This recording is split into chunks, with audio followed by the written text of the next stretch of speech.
Hi everyone, welcome back to another episode. In this video, I'm going to let you know what are the interest rate on RBS credit card or Royal Bank of Scotland's credit card. As they offer different types of credit card and the interest rate as well as the annual rate also differs. So to understand this, open up a browser and on the web address bar type in the link that is www.rbs.co.uk and credit card. That's going to take you to this official page. Here you could go ahead and click on credit card. As you tap on the credit card, it's gonna show you the list of credit card that they offer.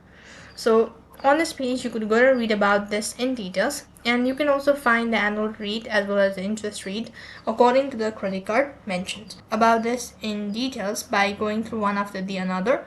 And this way, you could go ahead and know that the interest rate for this particular credit card is that much. So that is all for this video. I hope the video was helpful. Make sure to like, share and subscribe to our channel. Thank you for watching. See you in the next video.